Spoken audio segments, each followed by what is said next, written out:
सूबाई वज़ीर इत्तलात व ट्रांसपोर्ट मास ट्रांजिट शर्जील इनाम मेमन ने कहा है कि हुकूमत सिंध ने हालिया मूसलाधार बारिशों और शहर में बढ़ती हुई आलूदगी के मद्देनजर 9 सितंबर 2022 के बजाय Sindh solid waste management board को 23 अगस्त 2022 से काम शुरू कराने का फैसला किया।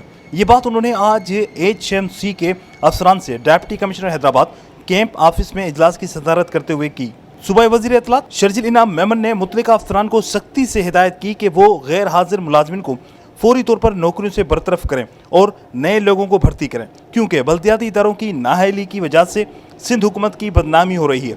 सूबाई वज़ीर ने HMC के अफसरान को हिदायत की कि शहर को साफ सुथरा रखने के लिए तमाम मुलाजिमिन से काम लिया जाए और शहर से कचरा उठाकर Sindh solid waste management board के कलेक्शन पॉइंट्स पर पहुँचाएँ और इस ज़मन में किसी किस्म की कोताही बर्दाश्त नहीं की जाएगी। सूबाई वज़ीर इत्तलात शर्जील इनाम मेमन ने कहा कि दूसरे मरहले में तालका देही में भी सॉल्ट वेस्ट मैनेजमेंट बोर्ड का काम शुरू कर दिया जाएगा।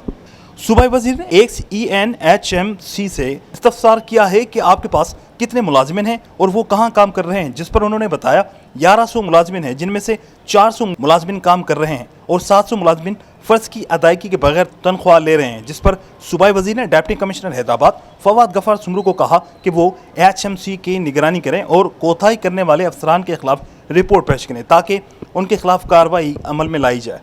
सूबाई वज़ीर इत्तलात व ट्रांसपोर्ट शर्जील इनाम मेमन ने लतीफ़ाबाद के साइड एरिया में कायम मुख्तलिफ शॉपिंग मॉल्स और इमारत की वजह से बंद किए जाने वाले बरसाती नाले पर तजावुज़ात के हवाले से बात करते हुए कहा कि हम किसी का कारोबार ख़त्म नहीं करना चाहते। मालकान से कहा है कि वो आज के दिन में तजावुज़ात का खात्मा खुद कर लें ताकि लतीफ़ाबाद से बरसाती पानी की निकासी बआसानी मुमकिन हो सके।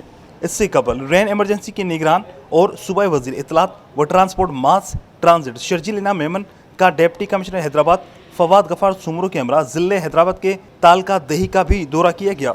सूबाई वज़ीर ने ऊतरी शाख तालका देही के पुश्तों को मजबूत करने के लिए महकमा आपाशी के अफसरान को हिदायत की।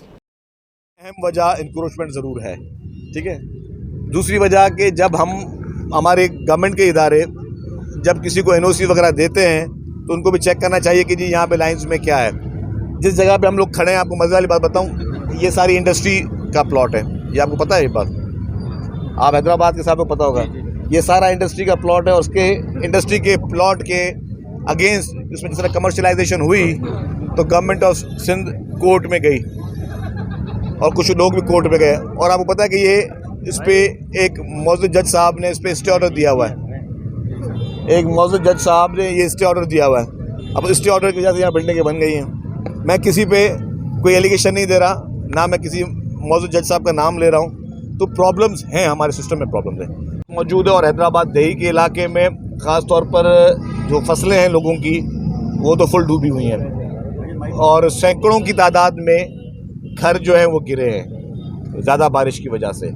तो इस वक्त हमारी प्रायोरिटी तो वो भी है और शहर भी है। शहर में पैरेलल टीम्स काम कर रही हैं। तो अभी सुबह से मैं और DC साहब हम लोग हैदराबाद में थे और देही इलाके में, और देही इलाके में सारे हम लोग विजिट करके आए और वहाँ पे इंस्ट्रक्शंस पास करके आए। कुछ लोगों को हम सरकारी इमारतों में शिफ्ट कर रहे हैं, कुछ को स्कूल्स में शिफ्ट कर रहे हैं, कुछ लोगों को जहाँ पे पक्के इलाके हैं वहाँ पे शिफ्ट कर रहे हैं और वहाँ पे उनको टेंट्स प्रोवाइड कर रहे हैं। वहाँ उनको कुक्ड फूड जो है वो उनको प्रोवाइड कर रहे हैं ताकि उनको कोई इस वक्त ये मसला ना हो। लेकिन अगर मेरा फैसला होता तो मैं ज़रूर फैसला बताता, लेकिन फैसला इलेक्शन कमीशन ऑफ पाकिस्तान का है, तो मैं इलेक्शन कमीशन के फैसले के ऊपर इमरान खान की तरह हर चीज़ पे असरअंदाज नहीं हो सकता।